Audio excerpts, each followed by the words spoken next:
Hi guys, what's up? alexy1 here. I'm playing this German GM Sauerkraut, which means, well, I don't know what it is in English anyway. It's some type of food. Slavko Cicak. Yeah, we play a lot. Nice see. So we again get this fianchetted bishop, g7. As well, and just like as my Parashvili a few games back. And well, as my Parashvili played d5 instead of d6. And this guy, maybe he slipped, maybe he wanted to play d5 here.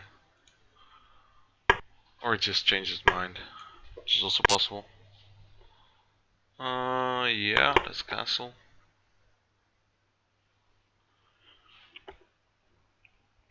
So maybe he's gonna play c6. No, I'm gonna play d4. I'm gonna put my rook on c1 and just press on the c pawn. Obviously gonna take that back. If he plays knight g4, I'm just gonna go bishop a1. Or maybe I can play knight takes d5. Yeah, I think I could have. Now obviously I can't.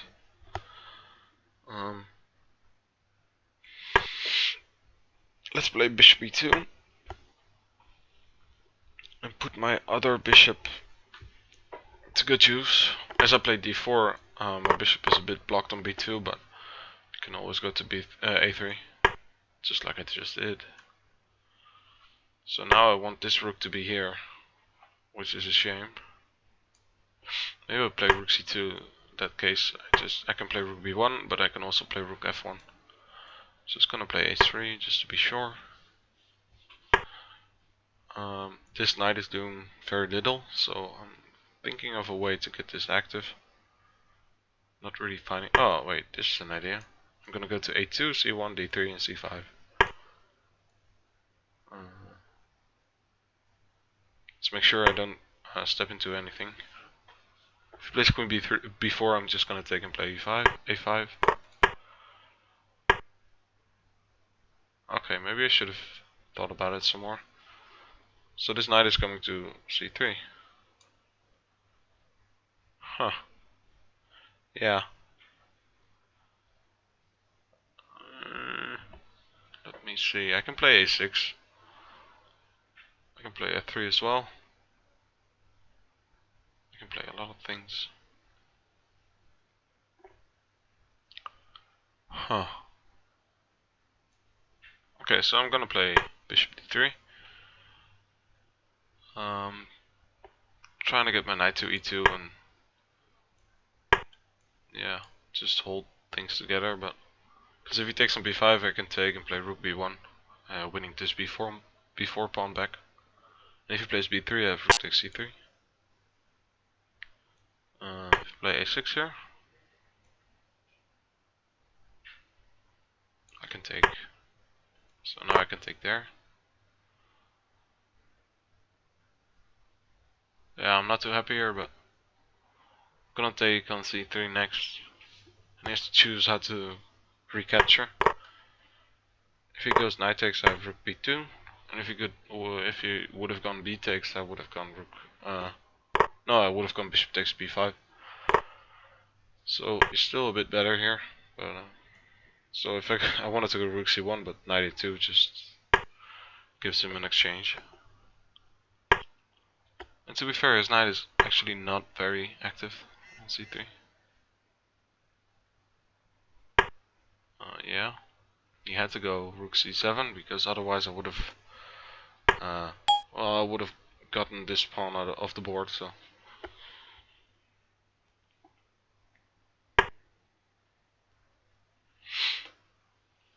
What happens if I take on b5?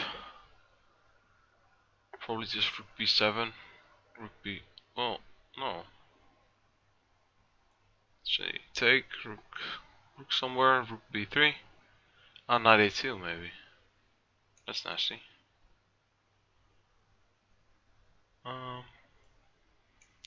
Yeah. Well, let's make sure I don't get mated. I'm not gonna take there, I'm gonna take there. Don't really understand this by him. Ah, maybe, yeah, he thought he could mate me, I guess. I'm gonna get control of my ranks here. Because if he plays check and now plays rook c2, I'm gonna play rook b1. Now I'm just a pawn up, but should be a draw and I've got low time, so let's play g5. Ah, I'm giving my pawn back, which is very kind of me. But still, let's get this passer going. Gonna play there. Gonna take if he plays f4.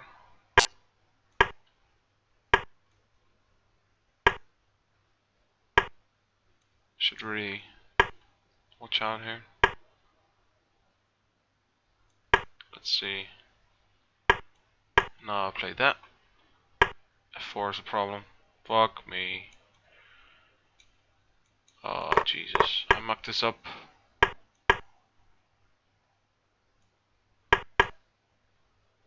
Yeah, e2. Done. Let's try and flag him, but I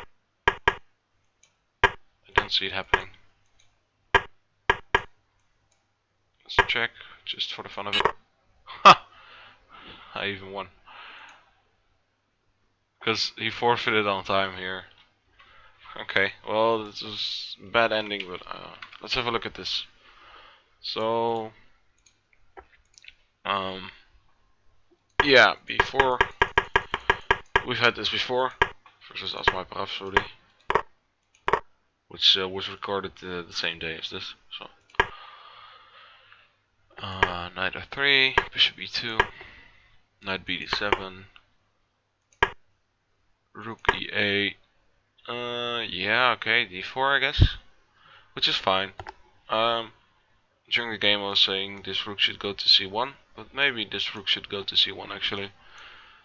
But I'm not really sure, because sometimes I want to put this rook on d1, sometimes I want to let it stay on f1. So normally the a rook comes to c1, but later in the game I wanted to have my other rook on c1. So I should play queen b3 here. c6, and then I go bishop e2. Something like in the game. But, I was thinking he was gonna go knight c4, but I have knight takes d5 then, which I saw later in the game. Because if he takes here, I'm gonna take there, take back, and queen b3, and this pawn is this knight is well, he can't escape. So if he goes bishop d4, I maybe even have I just take there, and it's still, this is just over. Anyway, he played c6 here, bishop e2, a5. I could have took there en passant. I play bishop a3 as well. Not really sure of this trade-off.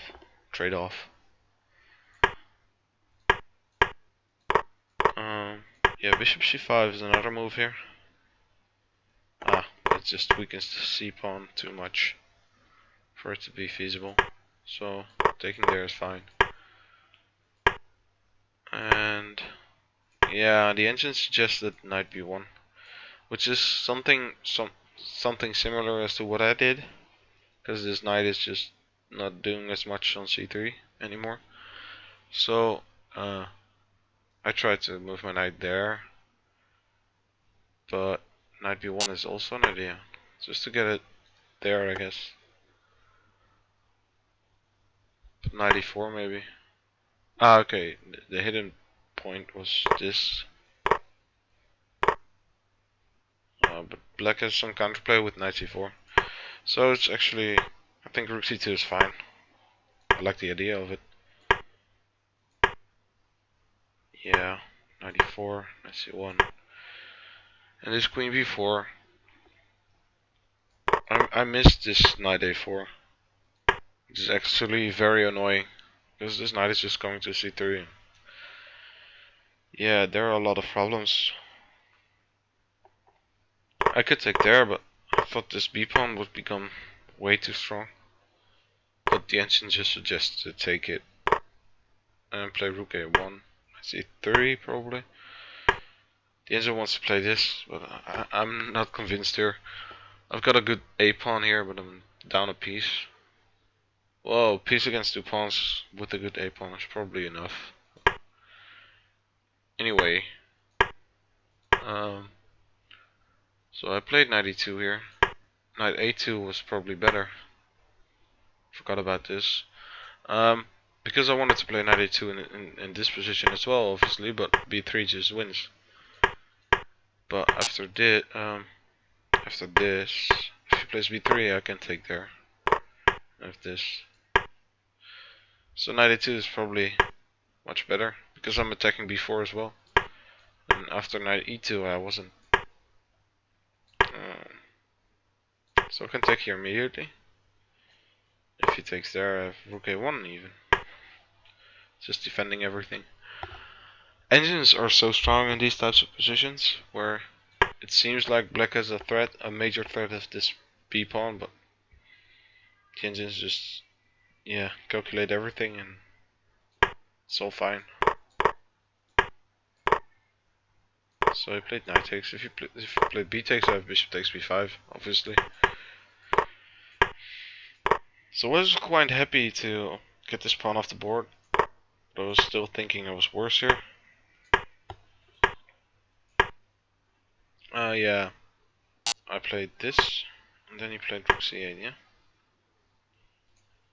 No, he didn't. What did he do? Oh, I played king f1. So my point was, if I took there, he has knight takes. No. He had rook b7. Rook b8 is actually more precise, I guess. And if I played there, I thought he had knight a2, but it's just perpetually. It's pretty funny. Okay. Well, I should have done that maybe. But well, I'm better here, says the engine. But I was thinking I was worse here. But yeah, I was just a bit skeptical. Also down on time. So we played this 94 move instantly. So if I play something like that, he plays 94. This is a funny mate, which is by no means forced, but it's just fun to point out. This g3 is actually pretty nice. Yeah, I should be doing more than okay here.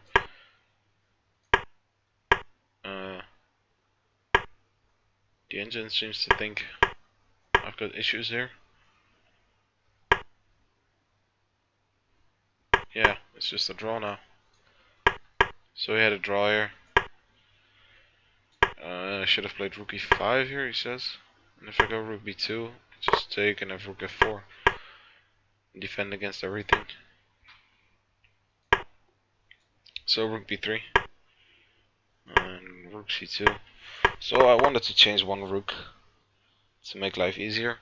But if you if you know, well, you saw how this game ended. I'm just twist the pawn up here in a rook ending. And I get a losing position, which is just terrible. Pretty ashamed here. So g5 is fine, but king g3. Oh, king g3 is also fine. So my instincts were right, but I played that, didn't I? No, I didn't. I played check here. And then I played d5. So I should just play rook b2 here. If he goes rook g1, I'm gonna just push my pawns and then keep this pawn. And it's just over. I saw some line here. I thought this was just over because I'm gonna put my rook there. I was only thinking about this move and then go away. And yeah, this is an easy win. But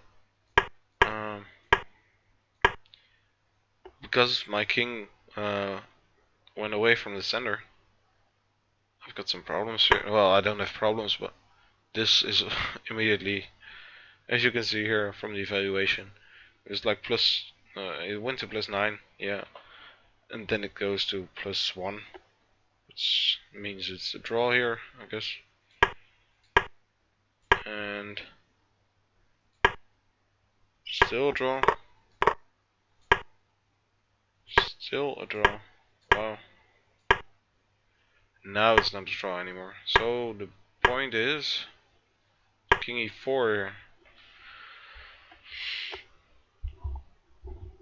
Yeah, normally the problem with such positions is this rook comes behind, you just win this rook, but now this square is defended, and if he goes there, just taking there, this is winning. Well, it's still draw. I thought it was winning, but it's still draw. You have to queen g4, queen g5, rook g4 takes with a draw.